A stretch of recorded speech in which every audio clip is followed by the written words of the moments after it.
For tonight's headlines, Marcos flies over Carding hit areas. Nueva Ecija under state of calamity after Carding. Quezon hardest hit by Carding, says initial survey. Solon's bat for Department of Disaster Resilience after the storm. Peace talks won't solve insurgency, says Bato. And lawmaker pushes for free meds for the poor. Good evening. Today is Monday, September 26. I am Vernon Velasco and this is Tribune News on Q. Here are the stories for this evening. President Bongbong Marcos on Monday morning conducted an aerial inspection over areas affected by Typhoon Carding just after presiding over a situation briefing with top government officials. Marcos shared a short video clip of himself inside a chopper on his official Twitter account and announced in a press briefing at the NDRRMC headquarters in Quezon City his plan to conduct an aerial inspection. He flew over Bulacan, Nueva Ecija, and Tarlac according to Malacanang. However, he said he would defer meeting with local government officials until after they have conducted response and relief operations. Currently, Marcos said both national and local governments are prioritizing the airlifting of food materials, food packs, and water to Quezon Province Polillo Islands, which was affected by the typhoon's eye wall with fierce and torrential rain. Nueva Ecija was placed under a state of calamity on Monday following the onslaught of Super Typhoon Carding. In a special session of the Sangguniang Panlalawigan, a resolution declaring Nueva Ecija under the state of calamity due to the extensive damage brought by the typhoon was passed and approved. The resolution authorizes the provincial government to utilize local disaster risk reduction and management funds for relief and recovery programs.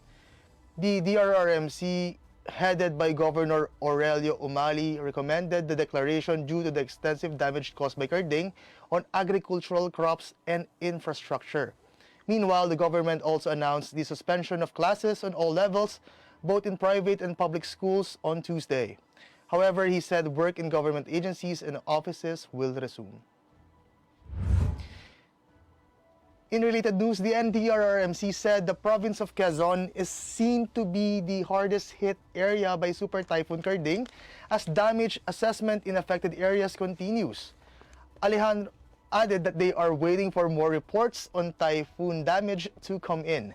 He added that the authorities have evacuated 52,000 persons, with casualties reported in Bulacan and reports of missing individuals in Camarines Norte. He, however, said that they are still gathering reports on these incidents.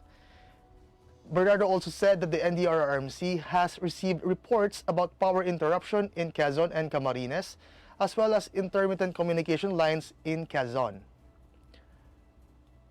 Tribune News on Q will be back after these reminders.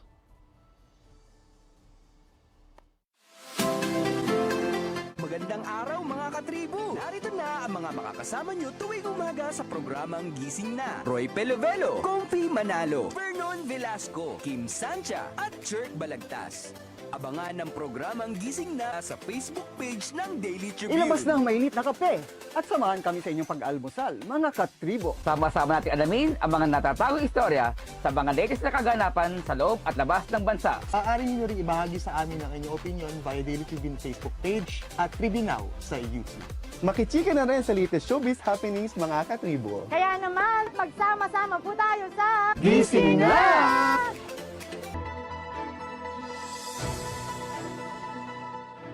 In other news, Senator Christopher Bongo and Jingoy Estrada on Monday reiterated the need to put up a new government agency that will focus on disaster preparedness and mitigate the casualty brought about by natural calamities.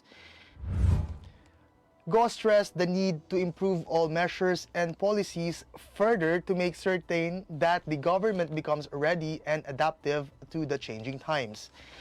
The SBN 188, or an act creating the Department of Disaster Resilience, defining its powers and functions, and fund appropriate funds, therefore, seeks to unify and streamline all responsibilities related to disaster preparedness and as well as response functions that are currently scattered across various departments and offices. Meanwhile, SBN 1181, otherwise known as the Philippine Building Act of 2022, aims to protect the people's lives and mitigate the impact of disasters by setting standards and benchmarks that all buildings and structures must meet with, particularly the recommended structural stability and integrity designed to withstand disasters. Senator Ronald Bato de la Rosa is eliminating peace talks as a solution to the local insurgency caused by the CPP and NPA. De la Rosa said Monday that the only solution is for the CPP-NPA leaders and members to surrender to the government. He said it is better to have peace talks with other groups rather than the CPP-NPA, which he said is insincere.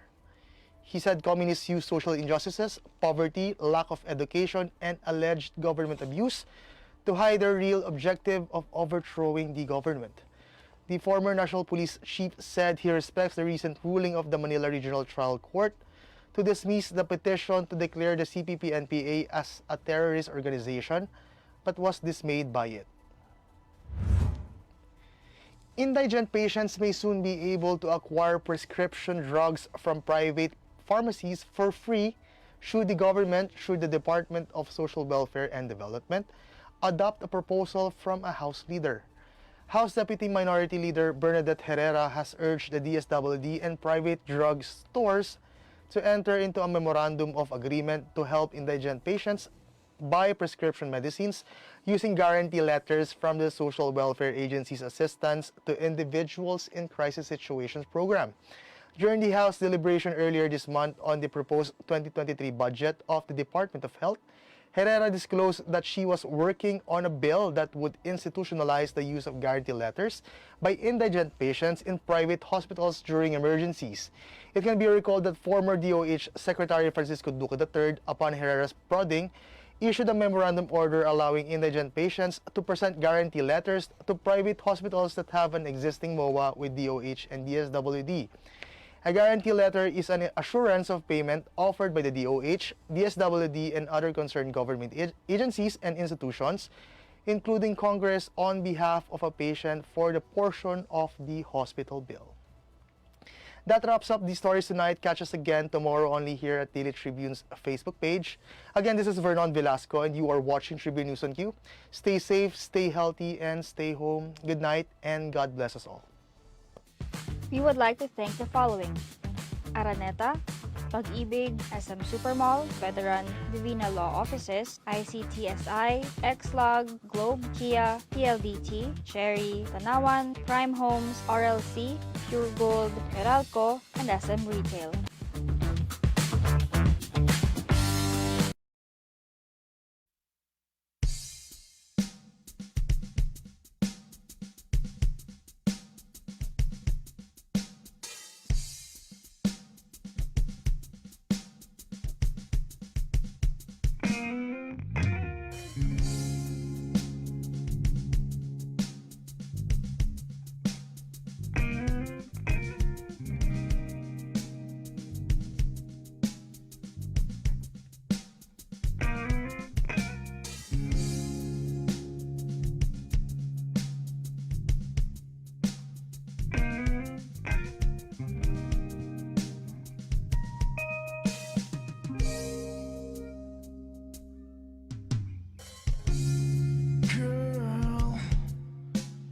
Treating you like wanting to self.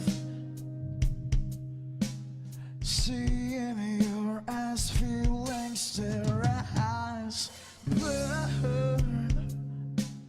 Tempted by the way you blow your horn.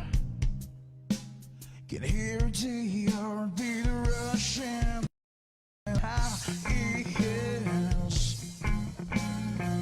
It's only good 'cause I'm about to burst.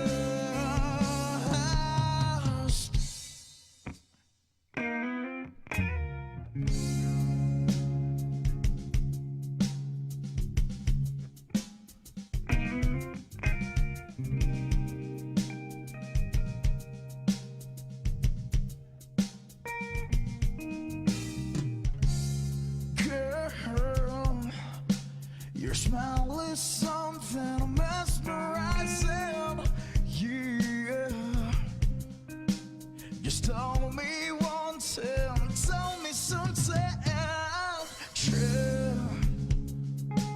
My hands are shaking, face that's sweating blue. My heart is fainting and head is feeling 'cause you told me, girl, 'cause I'm about to bounce.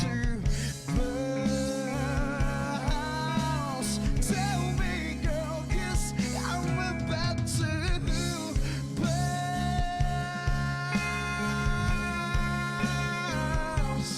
Tell me, girl. Oh, tell me, girl.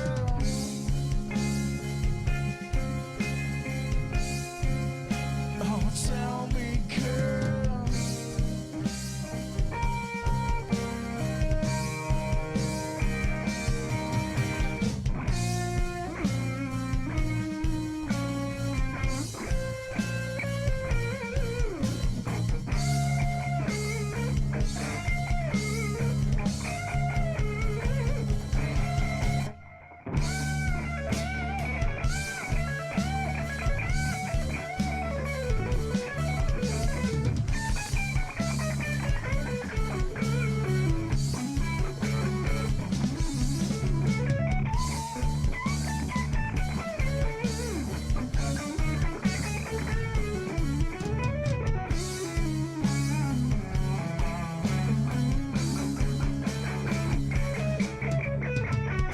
Better tell me, girl, better tell me, girl.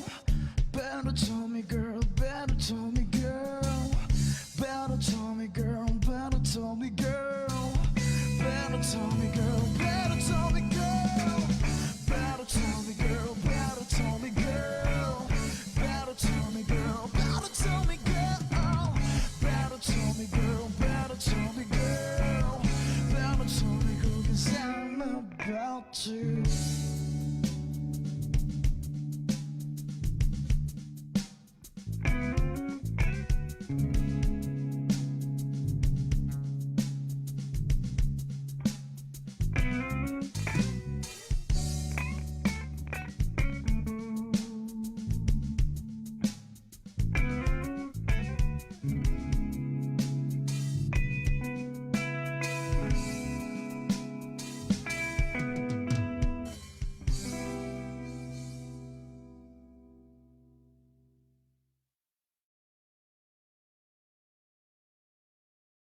Catch the latest news on our website, tribune.net.ph. Follow us on Facebook, Twitter, and Instagram. Subscribe to our YouTube channel, Tribune Now. Download the Daily Tribune app on Apple Store for iOS and Google Play for Android to get the latest and most comprehensive news online. Daily Tribune invites you to join its Viber community, Katribu, to get updates on the hottest news on politics, business, sports, lifestyle, and entertainment. Emoticons of the Tribune mascot Tarsito are available on our community Viber.